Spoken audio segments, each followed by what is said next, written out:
자, 이번 이야기는 시청자 공주아빠님께서 찾아와 주셨습니다. 오늘 공주아빠님의 이야기도 현실 공포 이야기가 될 것 같습니다. 빠르게 만나보도록 할게요. 반갑습니다. 공주아빠님 안녕하세요. 네, 안녕하십니까. 오늘 해주실 이야기 사람이 무서운 이야기가 될 것 같은데요. 준비해주신 이야기 바로 시작해주시면 됩니다. 네.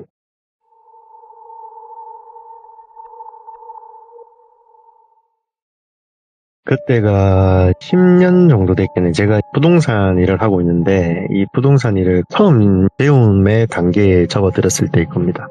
그때는 솔직히 임대업에 대해서 그냥 아무것도 몰랐어요.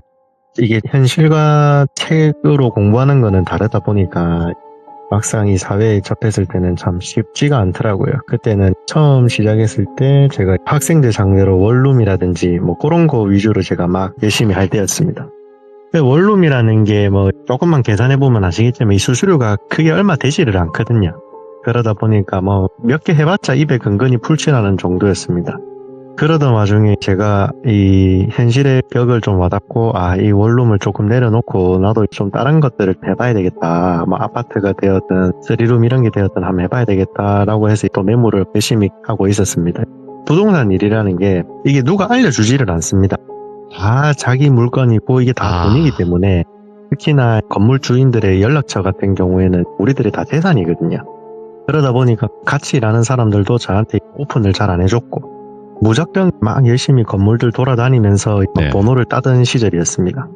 그러던 와중에 우연히 한 건물의 주인을 만나게 되었고 그 사람의 연락처를 제가 땄죠. 번호를 따서 연락을 하니까 자기 집의 꼭대기층에 주인 세대 3룸이 있는데 한 30평 된다 하더라고요. 요게 지금 세입자가 이사를 나가가지고 비어져 있으니까 세를 놔달라고 저한테 말씀을 해주시더라고요. 그 당시에 저는 3룸을 처음 하는 거다 보니까 너무 설레었죠. 그래서 제가 신나게 그 집에 가서 보니까 당시에는 지어진 지 한 5년 정도 된 건물입니다. 지금으로 치면 한 15년 정도 된 건물이고 5년밖에 안 된 건물이다 보니까 뭐 외관도 깨끗하고 안에도 깨끗했습니다. 거실도 넓게 빠져있고 30평짜리다 보니까 방 3개에 화장실 2개, 거실 하나 있는 그런 형태였거든요. 4층짜리 집에 있는 4층이었고 승강기는 없었습니다.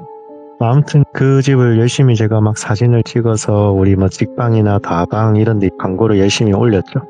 제가 정확하진 않은데 아마 그때 당시에 그 집 금액이 보증금 1,000만 원에 뭐 월세가 70만 원인가 그랬던 기억이 납니다. 한 70만 원 정도 되는 집이었는데 문의가 생각보다 좀 잘 오더라고요. 근데 그 집이 조금 특이한 게 주방 옆에 방이 하나가 있었는데 그 방 문이 잠겨져 있었습니다. 이게 문고리를 돌리는 그런 방문이었는데 그 문이 안 열리게 딱 돼 있더라고요. 뭘 틀어 막아놨는지. 나무로 된 문이었는데 제가 주인한테 한번 여쭤봤습니다.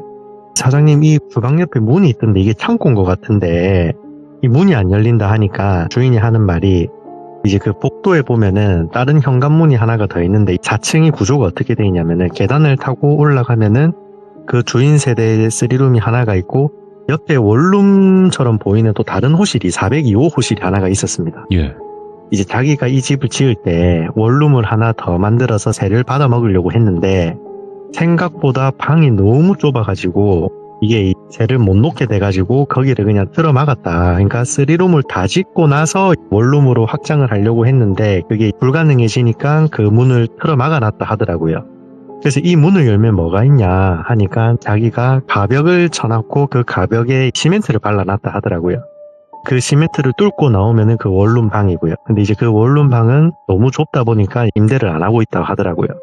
그래서 제가 뭐 어차피 열리지도 않는 문이고 크게 상관은 없겠다 해서 손님들한테도 다 설명을 드리니까 다들 이해는 하시더라고요. 그렇게 이제 손님들을 제가 몇 팀을 안내를 해드리고 나니까 최종적으로 그 집을 선택하셨던 분이 그 신혼부부셨어요. 아내분이 임신 중이었던 걸로 제가 기억이 나거든요. 임산부였고 아무튼 그 집을 계약을 해서 뭐 저는 다 끝났죠. 그렇게 저는 그 3룸을 첫 계약을 하고 수수료도 생각보다 많이 주시더라고요. 당시에 뭐 법정 수수료가 20얼마인가 30만 원인가 제가 정확한 기억은 안 나는데 그분이 주셨던 금액이 제가 알기로 한 돈 100만 원 됐던 걸로 기억이 나요. 그래서 이렇게 수수료도 많이 주고 이런 것만 하면은 뭐 금방 돈 많이 벌겠다 아마 이런 생각을 하고 있었죠. 근데 같이 일하고 있는 저희 사무실에 제 선배 한 분이 그 당시에 계셨는데 그 선배가 하는 말이 니 이 집 계약했냐면서 막 그러는 겁니다. 그래서 제가 예, 저 이 집 계약했어요. 왜요? 라니까 이 집 좀 쎄한데 막 이러는 겁니다. 그리고 이 집 하면 안 돼요. 왜 안 돼요? 어차피 전세도 아니고 월세로 계약했는데 건물에 뭐 용자도 없고 괜찮던데 라니까 그게 문제가 아니고 이 주인이 좀 이상한 사람으로 자기가 알고 있다면서 그러더라고요. 네. 지어진 지 5년밖에 안 되는데 지금 이사만 한 10번 넘게 세입자들이 교체가 되었다 하더라고요. 그런가 싶어가지고 뭐 문제되면은 뭐 일단은 어쨌든 간에 제가 책임하에 도와주면 되니까 일단은 모르겠다. 저는 그때는 그렇게 넘겼던 시절이었습니다. 그러고 시간이 좀 제법 흘러가지고 아마 한 2주, 3주 정도 지났을 때 그 계약했던 분의 아내분, 임신을 하고 계시던 그 아내분이 전화가 오시더라고요, 저한테. 사장님 잘 지내셨냐면서 이 집 계약했던 사람인데 기억나시냐고 물어보더라고요. 그래서 예. 제가 예, 사모님 기억납니다. 집은 잘 지내고 계십니까? 하니까 자기가 좀 이상해서 그러는데 이 옆집에 원룸에 사람이 살고 있냐고 물어보더라고요. 네. 그래서 제가 우리가 임대할 당시만 해도 주인분이 사람이 안 살고 있다라고 저한테 이야기를 하셨다. 왜 그러냐 하니까 자기가 이 집에 이사 오고 나서 첫날부터 지금까지 밤만 되면은 이상한 소리가 막 들린다 하더라고요. 무슨 소리가 들리냐 하니까 닭 있지 않습니까? 우리 치킨 꼬꼬댁 닭 비명소리가 막 들리면서 어떨 때는 막 고양이 울음소리 같은 것도 들리기도 하고 하여튼 그런 막 짐승 가축들의 막 그런 비명소리가 그 옆방에서 들린다 하더라고요. 그래서 제가 그럴 리가 없는데 아니면은 고양이나 이런 게 잘못 들어왔나? 근데 닭소리가 날 수는 없는데 이런 생각이 들어 제가 주인한테 전화를 해봤습니다. 혹시 402호 원룸은 세를 놓으셨냐 물어보니까 그 집은 사람이 살 수 없을 정도로 좁기 때문에 그 집은 세를 안 놓습니다. 그렇게 이야기를 하시더라고요. 그래서 제가 그러면은 내가 만약에 세를 놓는다라고 하면은 세를 놓을 의향은 있냐 하니까 그래도 안 한다 하시더라고요. 그래서 그럼 확실하게 402호에는 사람이 없구나. 그래서 제가 그 주인분하고 전화를 끊고 다시 401호 아내분한테 전화를 드렸죠. 전화를 드려서 제가 설명을 하니까 말이 안 된다 하더라고요. 3주 동안 단 하루도 빠짐없이 밤만 되면은 동물들 울음소리에 그리고 뭐 누군가가 뭐 아주머니 목소리로 추정되는 어떤 여성분이 막 중얼중얼대는 소리도 들린다고 주방 쪽에서 이게 그 402호에 사람이 없으면 날 수가 없는 소리 같다. 그래서 제가 혹시나 해서 3층에서 나는 소리가 4층으로 올라오는 게 아니냐. 그래서 제가 일단 주인분께 한 번 더 여쭤보겠다. 그러고 제가 그분 전화를 끊었습니다. 끊고 제가 그날 주인분께 다시 이러이러한 일들이 있다는데 혹시 아시는 게 있냐 하니까 그 주인분은 세입자가 예민하다. 우리 집은 다 조용한 사람들만 사는데 임신해서 예민한 거 아니냐 막 그런 식으로 이야기를 하더라고요. 그때 제가 이상함을 좀 눈치를 챘어야 됐는데 그런가 보다 하고 전화를 끊었습니다. 전화를 끊고 그 세입자분께는 별도의 연락을 제가 드리지는 않았죠. 그렇게 시간이 또 지나가지고 한 2, 3주 정도 지났던 것 같습니다. 이제는 세입자 아내분의 남편분이 전화가 오시더라고요. 우리 방 뺄 거다. 이 집에서 못 산다. 그리고 이거 우리 당신한테 이거 중개 수수료 주고 집을 계약했으니까 당신이 책임지고 다른 집을 구해주던가 해라. 엄청 공격적으로 저한테 막 말씀을 하시더라고요. 그래서 제가 일단은 또 도대체 무슨 일이냐 물어보니까 자기 와이프가 했던 이야기를 그대로 하더라고요. 처음에는 자기도 잠기가 어두워서 이제 아내가 예민해서 그런 소리를 하는 줄 알았는데 이거는 정말 심하다면서 자기가 당시에 녹음했던 그 동영상을 저한테 딱 보내더라고요. 그 동영상을 제가 딱 들어봤는데 제가 뭐 닭을 잡아보지는 않았는데 이 닭 잡을 때 나는 그런 비명소리가 나더라고요. 닭이 막 그냥 꼬끼어 우는 게 아니라 꼭꼭꼭 하면서 이제 갑자기 소리가 탁 끊기고 이거 들어보니까 정말 소리가 기괴하고 좀 소름이 돋더라고요. 어떻게 집에서 이런 소리가 날 수가 있냐. 자기도 모르겠고 뭐 이 동영상도 못 믿겠으면 당신이 우리 집에 한번 와봐라. 그렇게까지 이야기를 하시더라고요. 어쨌든 저도 뭐 지금도 마찬가지겠지만 저도 제가 한 일에 대해서는 좀 책임을 져야 된다라고 생각을 많이 하기 때문에 그러면은 우선 제가 오늘 당장에는 가기가 힘들고 한 며칠 있다가 그런 소리라든지 그런 증상이 심한 날에 한번 밤 늦은 시간이라도 되니까 나를 한번 불러달라. 내가 꼭 가겠다라고 약속을 했었습니다. 그러고 한 이틀 뒤인가 지금 빨리 와보라면서 막 그러더라고요. 그 남자 세입자분이. 그때가 저녁 한 11시 반인가? 거의 12시가 다 돼갈 때였습니다. 제가 자다가 그냥 잠옷바람에 모자만 덮어쓰고 그 집에 도착하니까 밤 12시 정도가 되었던 기억이 납니다.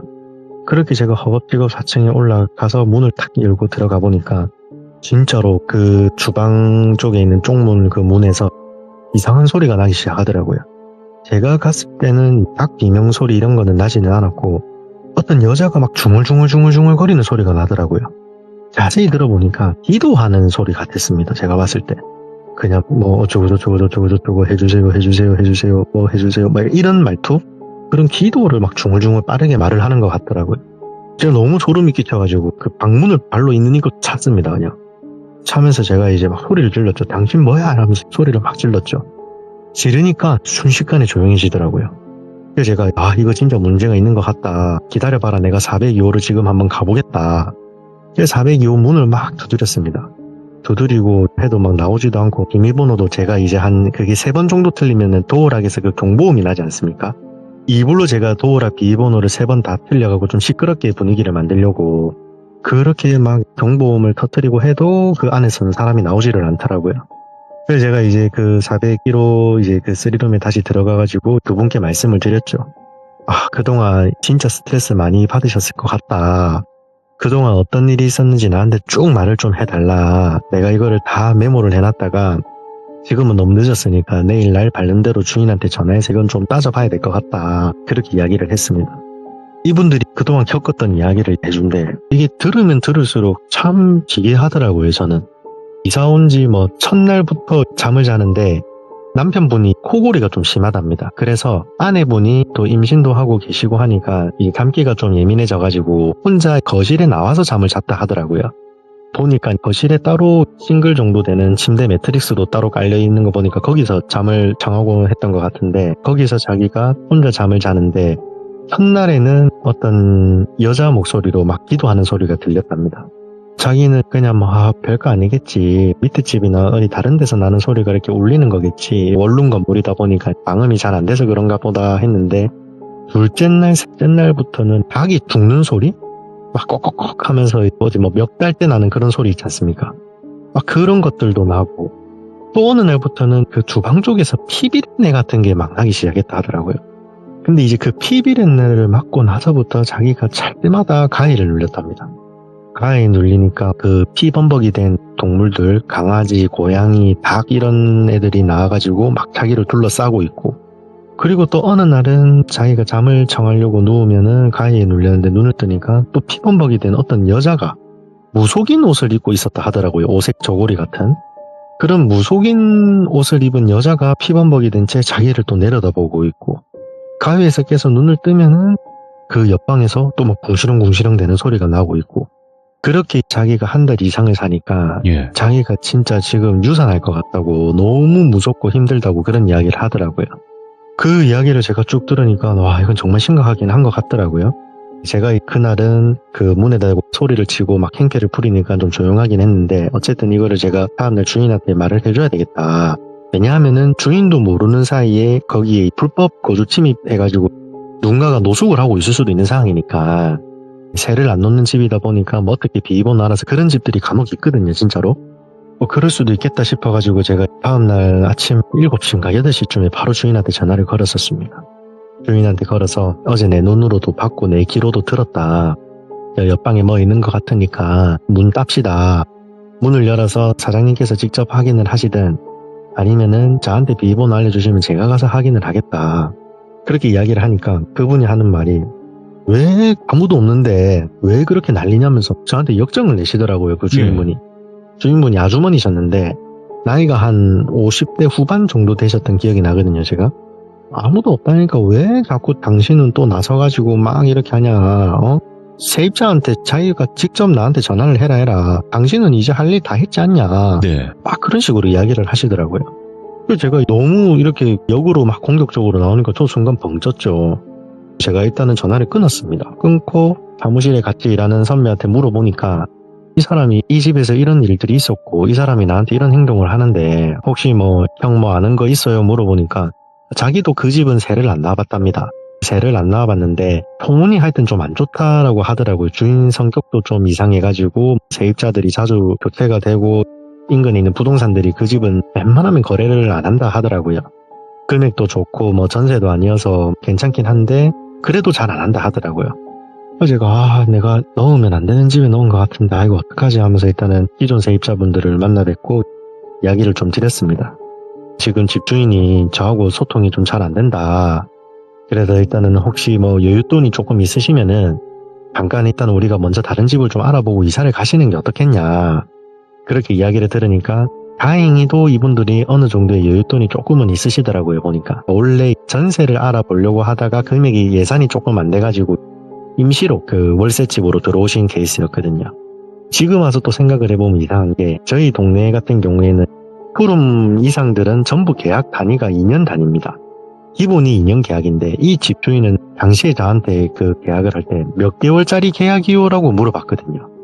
제가 부동산 일을 10년을 하면서 이런 쓰리룸 집주인들이 저한테 몇 개월 계약을 하냐고 물어본 적은 단 한 번도 없었거든요. 예. 근데 이 집주인은 처음부터 저한테 몇 개월 계약이냐고 물어봤고 저는 당연히 아무것도 모르니까 2년 계약이죠 당연히 그렇게 이야기를 했었거든요. 집주인도 제가 돌이켜서 생각을 해보면은 금방 나갈 걸 알고 있었던 거죠. 그렇게 그분들한테 제가 뭐 수수료라든지 이런 거는 안 받고 우선 급하게 다른 쓰리룸 월세집으로 제가 옮겨다 드렸습니다. 옮겨다 드리고 그 401호의 비밀번호는 제가 알고 있으니까 왜냐면은 일단 지금 계약 기간이 남아있는 상태다 보니까 이 보증금이 이 집에 묶여있지 않습니까? 하루라도 빨리 뭐 다음 세입자를 넣든 아니면 보증금을 돌려받아야 되는데 그렇지 못하는 경우면은 매달 월세가 보증금에서 차감이 되잖아요. 그러니까 저는 어떻게든 간에 이 일을 좀 해결해 보려고 그 401호에서 이사를 나가신 다음 날부터 해가지고 제가 2, 3일 정도를 그 집에서 자야 되겠다라고 생각을 하고 저희 집에 있는 뭐 이불이라든지 베개 이런 거를 두고 그 집으로 올라갔습니다. 그때가 여름이었던 걸로 기억나는데 에어컨하고 다 철거해가지고 집이 정말 찜통 같았거든요. 그렇게 거실에 그냥 방충망만 해놓은 채 그냥 문 다 열어놓고 그렇게 잠을 청하고 있는데 이제 문제의 그 주방 옆에 있는 그 쪽방? 그 방에서 또 막 굴그렁대는 소리가 나기 시작하더라고요. 그래서 제가 정말 잘 걸렸다. 오늘 내가 이거 문 어떻게 해서든 뜯어서라도 이 원인을 한번 밝혀내야 되겠다. 뭐가 문제인지. 그러고 제가 조심스럽게 문 앞에 다가갔습니다. 근데 저도 사람이다 보니까 좀 겁이 나지 않습니까? 혼자 있고 하다 보니까 이제 손에 조그마한 망치 한 개를 들고 그 문 앞에 서 있었습니다. 서가지고 제가 길을 갔다가 문 쪽에 자세히 대보니까 이게 뭐라고 하는지 들리더라고요. 뭐라고 말을 하냐면은 이게 욕을 해도 되는지 모르겠는데 제가 일단은 괜찮아요. 예, 미친 예민해가지고 뭐 어쩌고 하는 겁니다. 그 이야기를 듣는데 진짜 온몸에 소름이 다 돋더라고요. 제가 기억나는 그 문장들이 미친 예민해가지고 그냥 가만히 있으면 반이라도 가는데 뭐 어쩌고 하면서 그분이 갑자기 나가버리는 바람에 뭐 어쩌고 계속 이런 이야기를 하더라고요. 제가 그 이야기를 듣다가 여기 진짜 문제가 있는 사람이 있다. 위험한 뭔가가 있다라고 생각을 하고 제가 문을 뜯기 시작했습니다.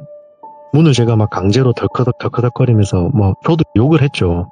저는 당연히 거기에 불법 그 침입한 사람이 있다라고 저는 생각을 했거든요. 당시에. 집주인은 계속 저한테 아무도 없다라고 강하게 주장을 하니까 여기에는 뭐 노숙자가 됐든 다른 누군가가 불법으로 들어와서 살고 있다라고 저는 생각을 할 수밖에 없었습니다. 예. 그래서 제가 이 문짝 배상해준다라는 생각을 하고 막 문을 뜯으면서 소리를 막 고래고래 질렀죠. 니 거기 딱 있어라. 내가 니 누군지 얼굴이나 한번 봐야 되겠다. 왜냐하면 제가 그 당시에 이사비까지 그분들한테 드렸었거든요. 내가 니 때문에 뭐 얼마를 갖다가 지금 토해내고 있는데 딱 거기 있어라 하면서 막 문을 뚫고 망치로 문고리를 깨고 이렇게 했는데 문을 탁 열었습니다. 제가 열었는데 아직도 소름이 돋는데 문을 열었는데 그 가벽이 있다고 했지 않았습니까? 주인이? 맞아요. 예. 가벽 없습니다. 그냥 방입니다. 바로 방인데 와 이게 피비린내가 거기서 다 났던 겁니다. 거기에 닭이 있지 않습니까? 닭. 생닭을 갖다 살아있는 털도 안 벗긴 그 생닭이 몸통은 없고 머리만 3구, 4구 정도가 천장에 이렇게 막 대롱대롱 걸려 있더라고요.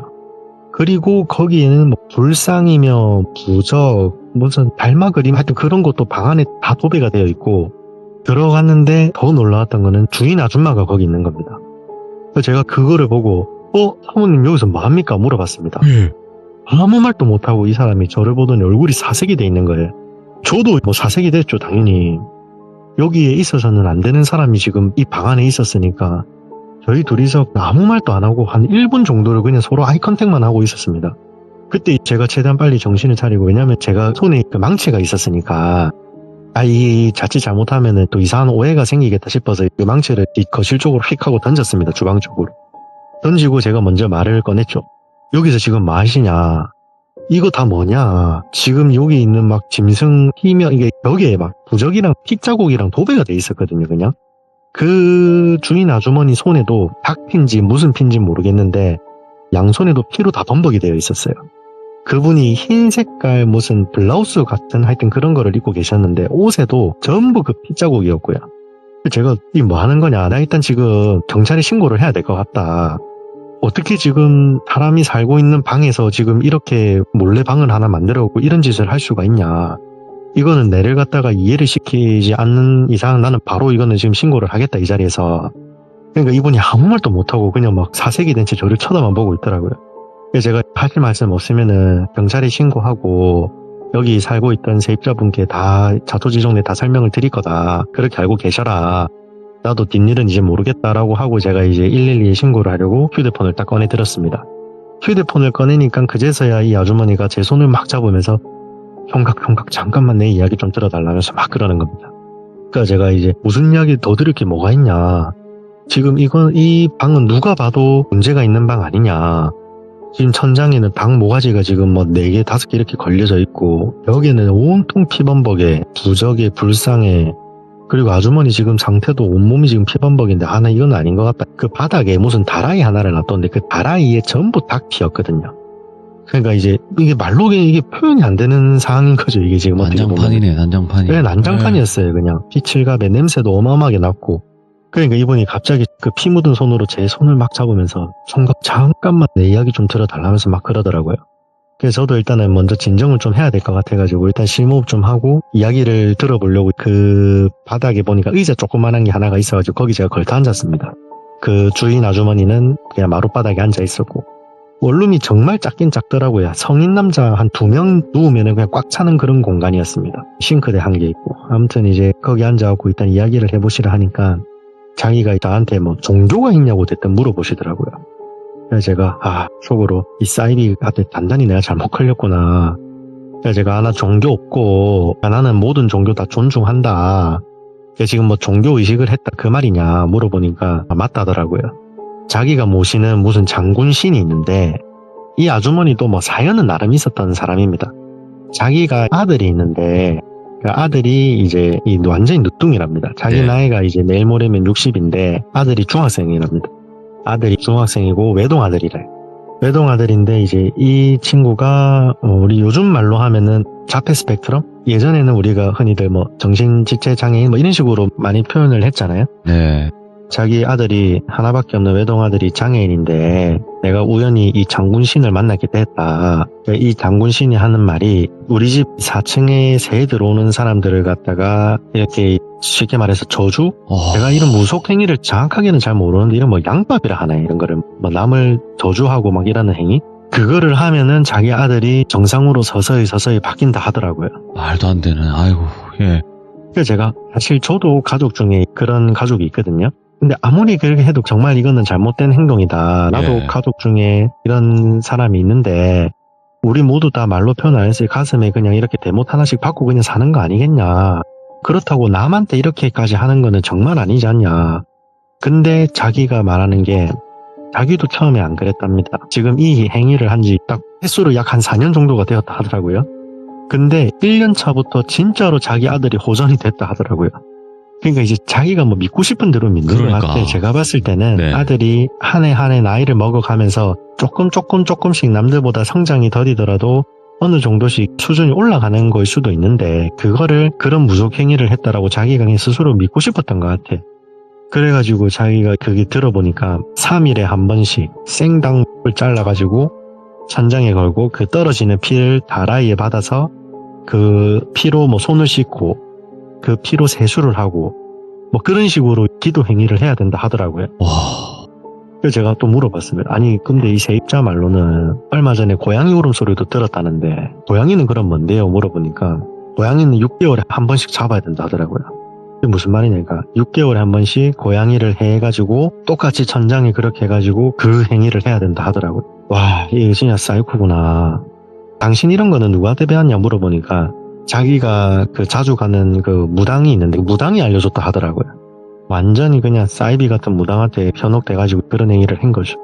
그래서 제가 이거를 지금 당장에 경찰에 신고를 해야 되냐 아니면 일단 세입자한테 먼저 말을 해야 되냐 고민을 하다가 우선은 제가 여기 더 이상 있으면 안 되겠다 싶어서 제가 당시에 그 집을 사진을 일단 다 찍었었습니다. 사진을 찍고 동영상으로 녹음도 했었고요. 사모님이 그동안 여기서 이러이러한 행위 한 거 맞죠? 예 아니오로만 대답하세요 하고 뭐 제가 협박이나 강요 없었다라고 막 이렇게 서로 하는 거를 동영상을 찍어놨었습니다. 집 상태도 찍어놓고 왜냐면은 나중에 돼서 또 이런 사람들 말 바꿔서 제가 뭐 어떻게 했니 저떻게 했니 이럴 수도 있기 때문에 증거를 미리 다 남겨놓고 그날 밤에 새벽이었죠? 바로 그냥 그 남편분한테 전화를 했습니다. 뭐 다행히 그분이 주무시다가 전화를 받으시더라고요. 그래서 제가 너무 늦은 시간에 죄송하다. 문제의 방을 내가 열었다. 하니까 그분이 잠이 다 깨셨는지 거기에 뭐가 있던가요? 물어보시더라고요. 그래서 제가 그동안 있었던 일을 다 말하니까 그 남편분 난리가 난 거죠. 왜냐면은 자기 혼자면은 괜찮은데 자기 아내가 있었고 심지어 와이프가 임신을 하고 임산부였다 보니까 그런 거에 더 예민하게 받아들일 수밖에 없었던 거예요. 막 저한테 소리를 지르고 또 어디 거기 지금 내가 가겠다면서 뭐 죽여버리겠다면서 막 난리가 나신 거예요. 그래서 제가 우선은 너무 늦었으니까 진정하시고 우리 내일 사장님 퇴근하시고 나서 우리 얼굴 보고 이야기를 하자. 뭐 경찰에 신고를 하든 고소를 하든 뭐가 되었든 간에 얼굴 보고 이야기를 하자. 그렇게 하고 제가 그 집 거실에서 통화를 다 마쳤습니다. 마치니까 그 집 주인이 그쪽 문에서 주방 쪽으로 슬그머니 기어 나오시더라고요. 그러더니 저한테 뭐 이거 그냥 없었던 일로 해주면 안 되냐. 네. 나도 너무 힘들어서 근데 이해를 좀 해달라. 막 그런 이야기를 하시더라고요. 제가 그 주인한테도 말했죠. 나는 이제 여기서 내가 할 수 있는 거는 없다. 당사자들끼리 이야기를 하셔라. 그리고 나는 내 나름대로 이 집을 중개한 거에 대해서 나는 책임을 지고 나는 이사비 150만 원까지 써가면서 나는 지금 수수료가 문제가 아니라 어쨌든 내가 한 행동에 책임을 진 것 같다. 사모님도 이런 행동에 대해서는 책임을 지셔라. 뭐가 되었든 간에. 그렇게 하고 나서 자기가 뭐 3자 대면을 하겠다 먼저 이야기를 하시더라고요. 그 주인분이. 그래서 제가 뭐 3자 대면을 하든 5자 대면을 하든 그냥 뭐 알아서 하셔라 하고 저는 그 집에서 나왔습니다. 나오고 그 다음날 저녁이 되어가지고 그 집주인하고 그 남편분하고 임신한 아내한테는 그 이야기를 안 했다 하더라고요. 남편이. 제가 잘했다 그 이야기 해서 좋을 것도 없고 잘하신 것 같다 하여주 저하고 그 남편분하고 집주인 이렇게 3명이서 그 401호에서 만나게 되었습니다. 그 짧은 시간에 그 주인 아주머니는 그 쪽문에 있는 방을 싹 치워놨더라고요. 네. 피자국이 하루아침에 안 없어지거든요. 그럼요. 도배를 해도 그 도배 풀 자국이 스며들면서 다시 그 피가 우리 시멘 벽에 다 일어나게 돼 있거든요. 냄새도 안 빠져요, 잘. 네. 도배는 자기가 아직까지 그대로인데 이제 네. 그런 모가지라든지 불상이라든지 막 이런 거를 막 어느 정도는 다 치우긴 치워놨더라고요. 와. 그래도 이미 벽에는 그 피 범벅된 자국이 그대로 있으니까 그 심지어 제가 동영상까지 다 찍어놨으니까 남편분이 보면서 막 치를 떨더라고요. 그 아주머니 멱살도 막 잡고. 제가 여기서 더 감정이 격해지면 진짜 폭력 사태가 일어날 것 같으니까 남자분을 좀 제지를 시켰죠. 제지를 시키고 앉아서 현실적으로 이야기를 좀 해보자라고 제가 먼저 이야기를 꺼냈습니다. 꺼내니까 이제 그 아주머니가 막 울면서 자기가 뭐 잘못했다, 어쩔 수가 없었다, 막 이런 하소연들을 하기 시작하더라고요. 남편분은 뭐 자기가 법은 잘 모르지만 이거는 무조건 고소를 하겠다. 근데 이게 솔직히 우리가 법률적으로 해석을 해보면 저도 뭐 법조인은 아니지만은 이게 고소를 한다고 해서 뭔가 크게 뭐 저분이 징역형 처벌을 받는다고 이런 거는 제가 봤을 때 절대 없을 것 같았거든요. 해봤자 뭐 벌금에 주거침입죄에 그게 다지 그 이상의 처벌은 제가 봐도 안 나올 것 같더라고요. 그래서 제가 일단 그 남편분한테 좋게 이야기를 했죠. 합의를 좀 보는 식으로 가시면 안 되겠냐. 그러니까 이제 그 아주머니가 합의금이라든지 이런 거를 막 제시를 하더라고요. 보니까 정신적인 피해 보상금하고 해가지고 토탈적으로 보면은 어쨌든 금전적으로는 나쁘지 않은 그거였던 것 같아요. 제가 봤을 때. 그렇게 해가지고 일단 뭐 합의금을 어느 정도 받고 그 남편분도 이 일에 대해서는 더 이상 뭐 왈가왈부 안 하는 걸로 하고 그리고 저 같은 경우에는 솔직하게 말했습니다. 일단은 나 인근에 있는 부동산들한테 이 집에 대해서 다 이야기를 할 거고 난 내가 만나는 손님들한테도 이 집에 대해서 이야기를 다 할 거다. 그거는 당신이 감안해라니까. 네. 거기다 대고 또 노발대발 하더라고요. 그러면은 당신은 지금 하는 말이 여기서 제3의 4의 피해자를 또 낳겠다라는 말 아니냐. 그러니까 저한테 또 하는 말이 삼촌도 내가 합의금 줄 테니까 삼촌도 모르는 척 하면 안 되냐 이런 이야기를 하더라고요. 그래가지고 그 이야기를 옆에서 그 남편분이 듣더니 어이가 없었는지 자기가 합의금 받은 걸로 저한테 그 이사비 지원해 주셨던 걸 다시 돌려주겠다 하시더라고요. 그래서 제가 일단은 그러면 알았다 하고 그분한테는 나는 당신하고 합의금 받을 생각이 이제 일치였다. 나는 이사비 받았으니까 나는 여기서 끝난 거다. 나는 내대로 이제 이 집에 대해서는 흉흉한 소문을 만들어낼 거다. 그거는 당신이 알아서 감당해라. 어차피 내 핸드폰에는 뭐 사진이 됐든 동영상이 됐든 녹취록이 됐든 다 남아있으니까 당신이 그냥 나은 업보라고 생각하고 살자. 우리 그리고 앞으로 마주치지 맙시다라고 이제 헤어졌죠. 헤어졌는데 제가 한 달 있었나? 어느 날 갑자기 그 집이 생각이 나가지고 그 동영상이라든 녹취록을 보려고 사진 앨범이 통으로 다 날아갔더라고요. 뭐야, 예. 그거는 저도 참 미스터리인데 제가 그런 거를 지울 리가 없었거든요. 예? 근데 더 웃긴 게 제가 그 401호에 사셨던 그 남편분? 네. 그분한테 보냈던 그 동영상이 제가 하나가 있었거든요. 아, 그분이 네. 저한테 보냈던 것도 있었고 그리고 제가 마지막에 그 핏자국이라든지 이런 거 찍어놨던 그 불상하고 그것도 파일이 안 열리는 거예요. 그걸 클릭을 하면은 열 수 없는 파일입니다 라고 뜨고 제 사진첩에도 들어가도 아무것도 안 남아있고 그래서 제가 그 401호 남편분한테 간만에 전화를 한번 했죠. 한 달 만에.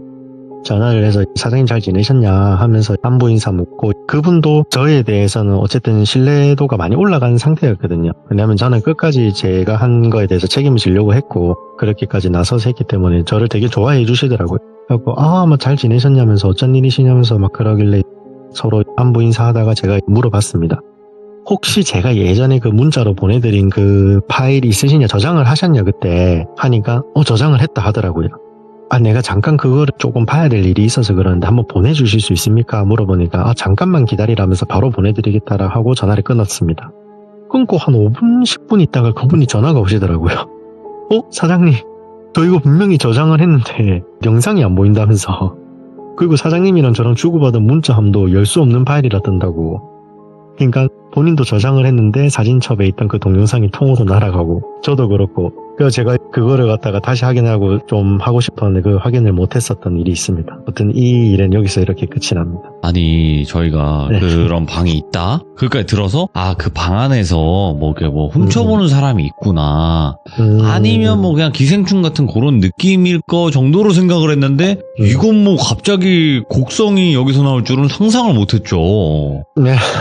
곡성에 비슷한 느낌의 그 방이 있잖아요. 네. 와, 진짜 별의별 일을 많이 보시는군요. 현실공포 쪽도 나름 장르가 있는데 사건도 있었을 것이고 많이 보셨을 텐데 야, 이거는 보고 굉장히 경악스러웠을 것 같은 느낌이 들어요. 그 안에 상황이. 그게 진짜 처음에 문을 열었을 때 그 충격이 진짜 컸습니다. 저는 와, 완전 영화 같았어요. 오늘 공주아빠님께서 차분하게 이야기를 들려주시긴 했지만 내용은 진짜 경악할 만큼의 충격적인 이야기였는데 항상 레전드를 들려주셔서 너무너무 감사드리고 너무 잘 부탁드리도록 하겠습니다. 감사합니다, 공주아빠님. 감사합니다, 돌비님. 감사합니다. 감사합니다. 공주아빠님 이야기는 아직 안 들어보신 분들도 계실 거라고 생각을 하는데 돌비 공주아빠 검색하면 이야기들이 나와요. 근데 진짜 하나같이 전부 다 또 레전드 이야기를 들려주시는 분인데 오늘은 더더군다나 너무나 기괴한 그런 이야기 중에서 또 레전드 이야기가 나오지 않았나 생각을 하고요. 지금 현재 공주아빠님께서는 공인중개사를 하고 계세요. 그렇기 때문에 이런 일들을 조금 더 세밀하고 많이 겪는 분이기 때문에 이야기 안 들어보신 분들은 돌비 공주아빠 검색하시면 이야기들이 나오니까 꼭 들어보시길 바라겠습니다. 감사합니다.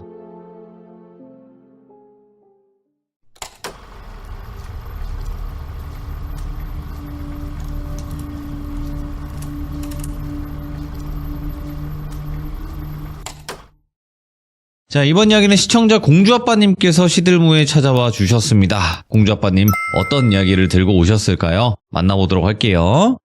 안녕하십니까. 공주아빠님, 반갑습니다. 네, 안녕하세요. 오늘 공주아빠님께서 이렇게 또 시간 내주셔서 다시 한번 감사드리고요. 자, 그러면 감사합니다. 오늘 공주아빠님의 이야기 빠르게 출발을 해보도록 하겠습니다. 렛츠고! 길이십니다. 공주아빠예요.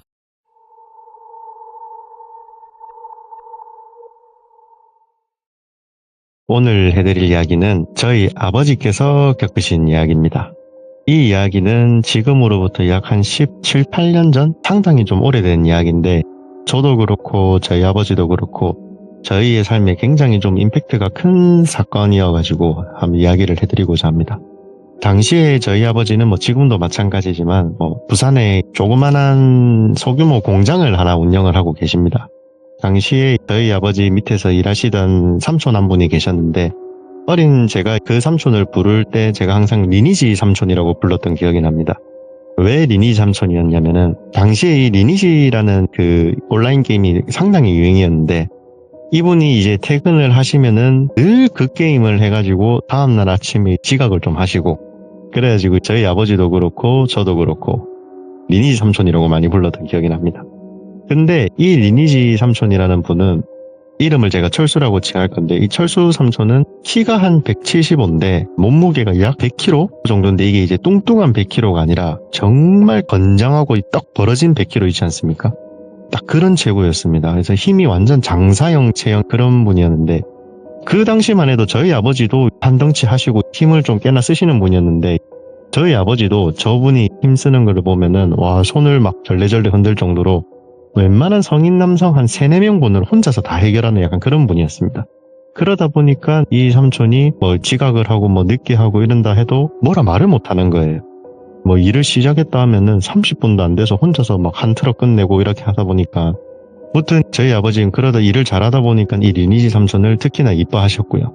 그렇게 저희 아버지께서 이 삼촌을 이뻐하다 보니까 이 철수라는 사람도 저희 아버지를 친형님처럼 여기고 많이 따랐던 기억이 납니다. 그렇게 그분하고 저희 아버지하고 같이 합을 맞춘 지 약 한 3년 정도가 되었었다 하더라고요. 네. 여전히 그분은 우람한 체격에 뭐 힘도 계속 잘 쓰고 있었고 그런데 어느 날 아무 이유도 없고 사건 사고도 없는데 이분이 혈색이 좀 많이 안 좋아 보였다 하더라고요. 저희 아버지가. 그래서 저희 아버지께서 그 리니지 삼촌을 보더니 야 철수야 니 어제 밤새 게임했냐 왜 이렇게 얼굴이 어둡고 좀 애가 캥해 보이냐 하니까 그 삼촌이 하는 말이 아 형님 저 이제 리니지 안 합니다. 게임 안 합니다 형님. 제가 네. 그냥 몸이 조금 안 좋아서 그런 것 같습니다 라고 이야기를 했답니다. 아 그래? 야 님 금단 증상도 아니고 무슨 게임 접었다고 막 얼굴이 이래 반쪽이 되냐면서 저희 아버지가 막 웃었다 하시더라고요. 그렇게 첫날은 아무렇지도 않게 두 분이서 일을 다 마무리를 하고 퇴근을 했답니다. 그렇게 이제 또 다음 날이 되었죠. 다음 날이 되었는데 이 철수 삼촌이 얼굴이 더 안 좋아졌다 하더라고요. 불과 이틀 만에 이 철수 삼촌이 얼굴이 쏙쏙쏙쏙 빠지는 게 눈에 보였답니다. 그래서 야 철수야 니 아무래도 몸이 많이 안 좋은 것 같은데 병원을 한번 가봐야 되는 거 아니냐 그렇게 이야기를 하니까 이 철수 삼촌이 하는 말이 아 형님 아닙니다. 야 제가 잠을 좀 설쳐서 그런 것 같으니까 너무 신경 쓰지 마십시오 이렇게 또 이야기를 했답니다. 그렇게 또 3일째 4일째 거의 한 일주일 정도가 흘렀을 때 한눈에 봐도 이 철수라는 사람의 몸이 말이 아니다라는 게 아버지가 느껴졌다 하더라고요. 그래서 당시 저희 공장이 물건들 그 무게 재는 그런 체중계가 하나가 있었는데 거기 저희 아버지가 한번 올라가 보라고 하셨습니다. 철수 삼촌이 마지못해서 신발을 벗고 이제 그 업소용 그 체중계 위에 몸을 탁 올리니까 분명 일주일 전만 해도 몸무게가 약 100kg에 육박하던 그 거구의 남자가 일주일 만에 70kg까지 빠졌답니다. 일주일 만에 30kg 가까이가 날아간 거죠, 살이. 말이 안 되는 수치거든요, 그게. 그래서 저희 아버지께서 보고, 야, 니 도저히 안 되겠다. 니 그냥 오늘 일 하지 말고 저 해운대 대학병원 한번 가봐라. 그런데 이 철수라는 사람이 끝까지 병원을 안 가겠다라고 고집을 부렸답니다. 근데 저희 아버지께서는 아무래도 이 철수라는 삼촌하고 더 일을 오래 하고 싶고 그리고 자기가 마음적으로도 많이 아꼈던 동생이다 보니까 강제로 끌고 그 대학병원으로 끌고 갔다 하더라고요. 그렇게 내시경도 해보고 CT, MRI도 저희 아버지께서 비용을 다 지불하고 그렇게 검사를 다 마쳤답니다. 그렇게 검사 결과 나올 때까지 그분한테 일을 나오지 말고 쉬어라라고 말씀을 하시고 한 이틀 정도 시간이 지났을 때 병원에서 검사 결과를 받았다라고 그 철수 삼촌이 연락이 오셨다 하더라고요.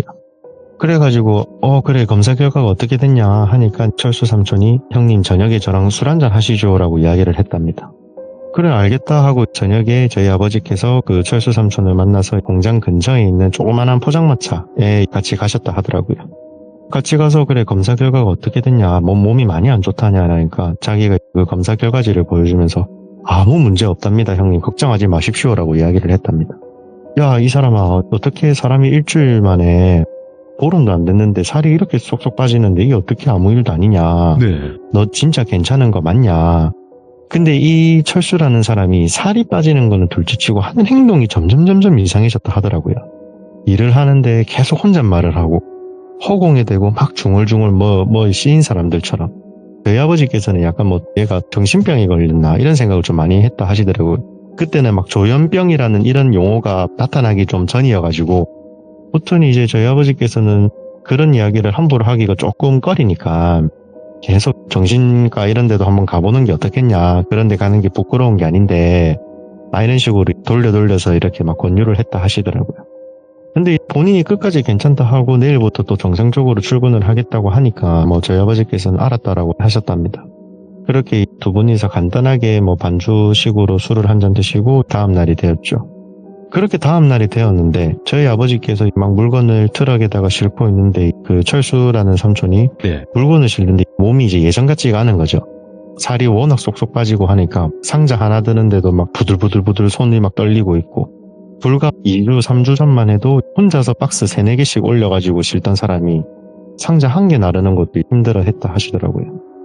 그래서 저희 아버지께서는 그 철수 삼촌을 보면서 얘를 일을 시켜야 되나 말아야 되나 하는데 갑자기 이 철수 삼촌이 상자를 탁 던지더니 저희 아버지를 보더니 막 욕짓거리를 하기 시작했답니다. 어이구, 왜? 입에 담기도 힘든 말들을 하면서 막 삿대질을 하고 막 욕을 했다 하더라고요.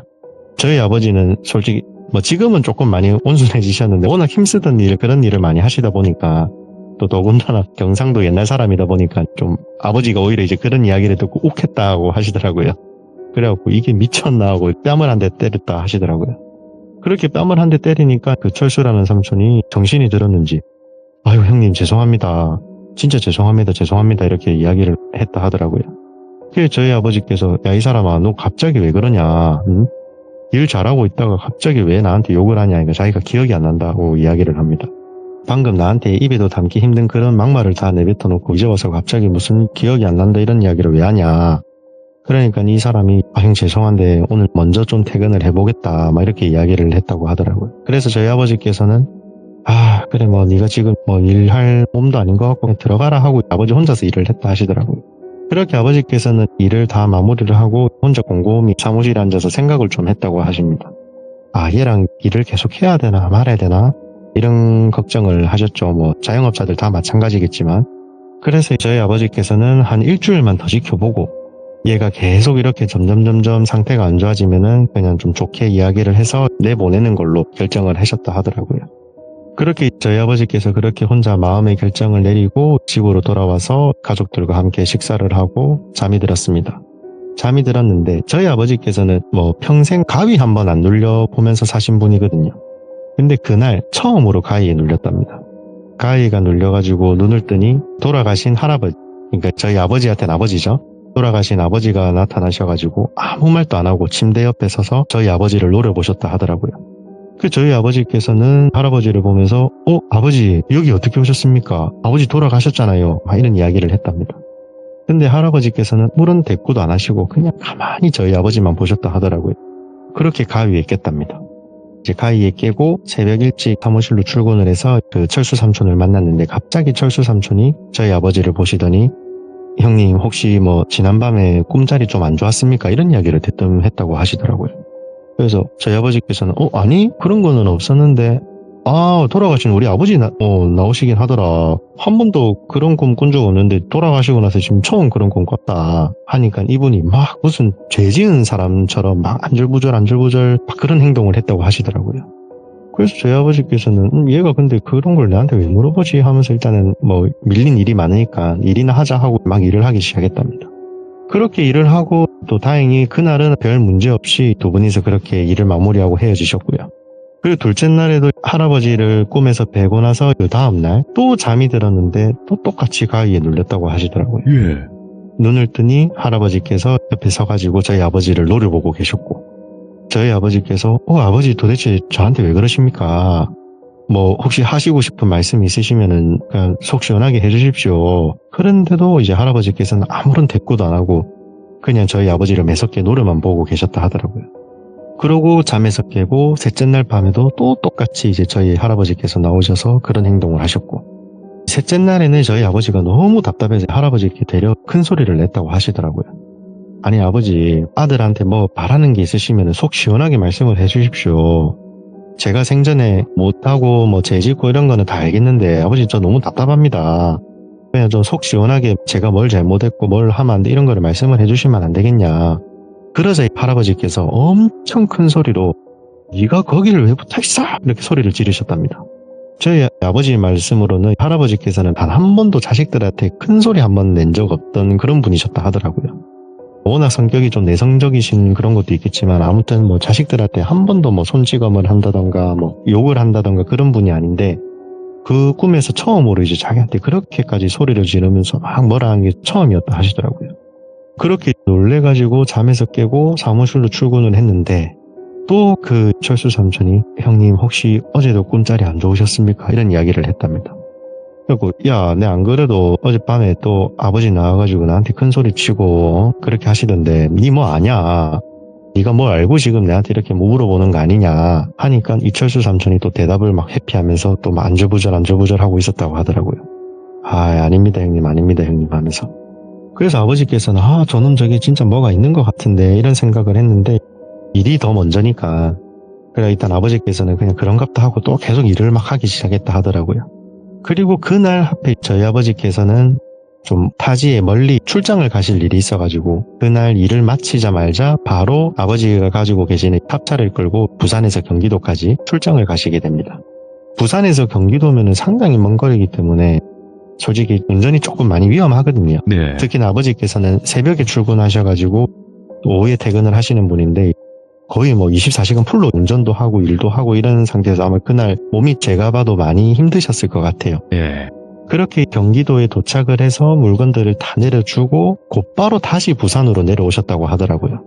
그렇게 뭐 부산에 거의 다 도착을 하셨을 때쯤 부산에 유명한 터널이 하나가 있는데 거기를 빠져나오는데 그런데 운전을 하고 있는데 뭔가 뒤에서 인기척이 느껴져서 그 차 안에 있는 우리 룸미러 있지 않습니까? 터널을 빠져나올 때쯤에 룸미러를 살짝 봤는데 그 탑차 같은 경우에는 뒤에가 다 막혀 있습니다. 그래서 룸미러로 봐봤자 아무것도 없습니다. 그냥 뒤에는 다 막혀 있기 때문에. 근데 룸미러로 봤는데 웬 여자가 고개를 꺾어서 저희 아버지를 쳐다보고 있었다 하더라고요. 그 모습을 보자마자 뭐 저희 아버지께서는 너무 놀래가지고 급브레이크를 밟음과 동시에 핸들을 막 꺾었답니다. 그 터널을 빠져나오면은 그 중앙분리대 쪽에 가로수가 엄청나게 심어져 있습니다. 당시에 그 가로수를 약 한 8그루 정도를 다 들이받고 차는 반파가 되었고요. 그렇게 아버지는 다 찌그러진 그 차 안에서 온몸이 끼어져 있는 채 누워 계셨고요. 그렇게 구급 소방대원들 분께서 오셔가지고 그 사고 현장을 보고 이분은 돌아가셨겠구나 해가지고 막 톱 같은 걸 들고 와서 차를 막 찢어 발기기 시작했다 하더라고요. 톱으로 차들을 막 문짝을 뜯어내고 그러다 보니까 저희 아버지께서 그런 좀 잔재 이런 거에 막 몸이 찔리지 않습니까?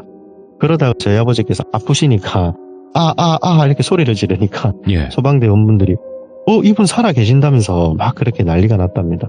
그렇게 소방대원들의 도움을 받고 저희 아버지께서 그 사고 현장에서 빠져나오는데 다행히 아버지께서는 다친 데가 단 한 군데도 없었다 하시더라고요. 예. 소방대원분들도 아니 분명히 이 정도면 현장 즉사인데 진짜 아프신 데 없냐 하니까 저희 아버지께서 막 팔도 돌리고 허리도 돌리고 고개도 돌리면서 나 멀쩡하다 괜찮다.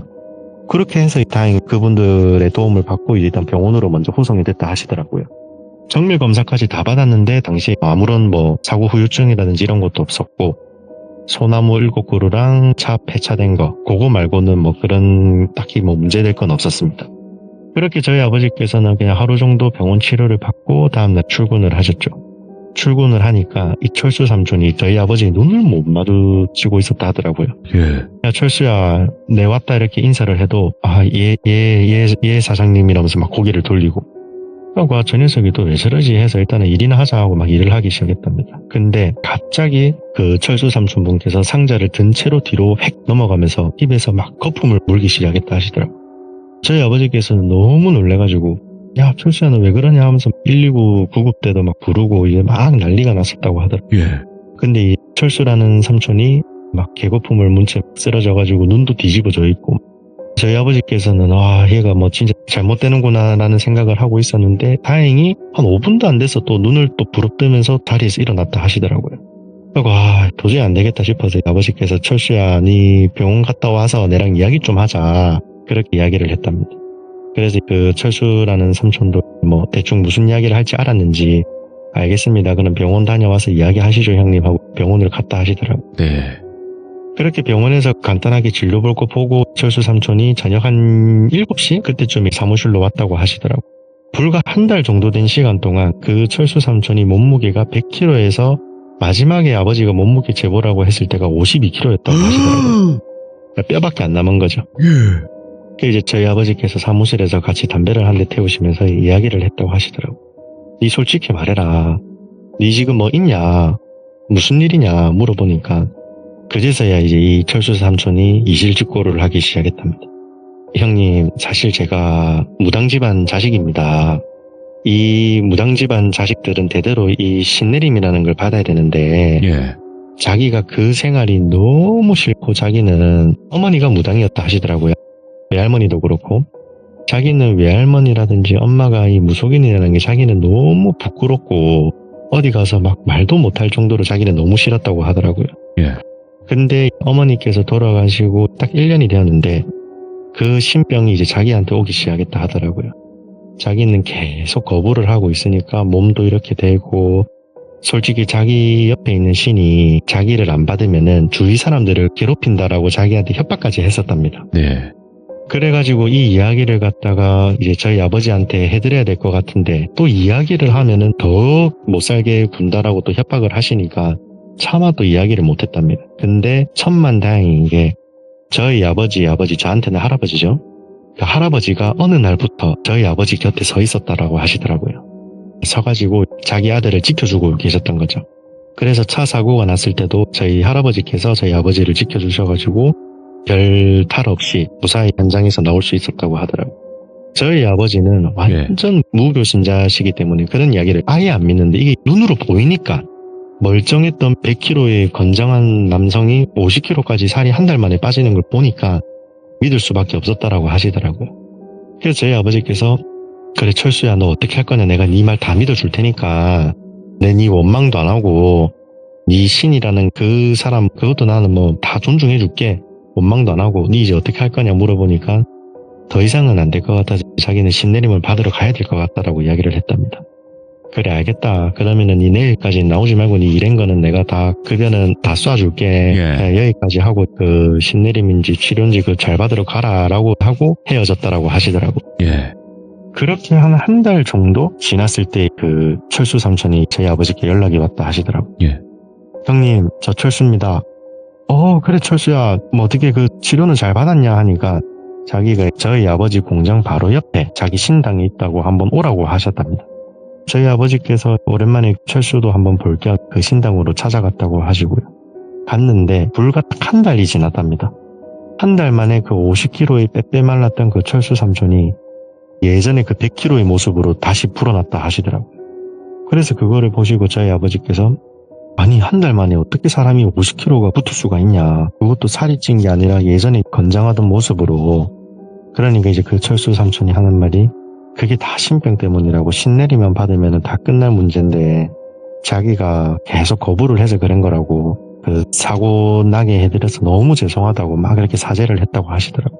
그래가지고 저희 아버지께서는 뭐 그냥 그런 일인갑다 하고 그 철수 삼촌이랑 오랜만에 보고 헤어졌다고 하시고요. 예. 그래서 이제 저희 아버지께서 그날 집에 오셔가지고 가족들한테 이 이야기를 해주셨습니다. 예. 이런 일이 있었고 직원놈이 하루아침에 이렇게 신내림을 받고 하니까 참 신기하더라. 그래서 뭐 앞으로 너희도 궁금한 거 있으면은 그 철수한테 한번 가서 뭐 상담도 받아보고 해라. 나는 뭐 그런 거는 내 스타일 아니니까 나는 안 할 거고 너네들 뭐 궁금한 거 있으면 언제든지 가서 물어보고 하면은 뭐 상담해준다고 하더라. 예. 그렇게 이야기를 막 해주셨던 기억이 났습니다. 그러고 시간이 조금 흘렀을 때 그 철수 삼촌께서 전화가 한 통이 오시더라고요. 저희 아버지께. 그날이 저희 할아버지 산소에 가는 날이었는데 갑자기 대뜸 그 철수 삼촌이 가족들이 저희 다 차를 타고 가고 있는데 전화가 오셔서 하는 말이 형님 혹시 지금 그 아버님 뵈러 가냐고 이렇게 대뜸 소화기로 그렇게 이야기를 하시더라고요. 그 저희 아버지께서 이제 차 안에서 맞다 니 어떻게 알았냐 형님 절대 가지 마십시오 이런 이야기를 했습니다. 갑자기 그게 무슨 말이냐 아버지 산소를 가지 말래 갑자기 무슨 뚱딴지 같은 소리냐 아닙니다 형님 절대 오늘은 가시면 안 됩니다. 계속 그런 이야기를 하길래 저희 아버지께서 이상하다 생각을 해가지고 뒷자리에 있는 저희 어머니께 이야기를 했습니다. 이철수라는 친구 기억나지? 그 친구가 갑자기 아버지 산소를 가지 말라는데 이거 어떻게 해야 되냐. 저희 엄마도 이제 찜찜하니까, 저희 어머니도 그런 이야기를 듣고 찜찜하니까 아유 좋은 게 좋은 거라고 네. 그냥 차 돌려서 집으로 가자, 그렇게 이야기를 하셨습니다. 당시에 저희가 집에서 출발한 지 불과 몇 분 안 됐을 때였거든요. 그렇게 이제 차를 돌려가지고 다시 지하 주차장에 놓고 차 시동을 끄고 내리는데 네. 갑자기 엔진에서 벅 소리가 나면서 엔진이 터진 겁니다, 차에서.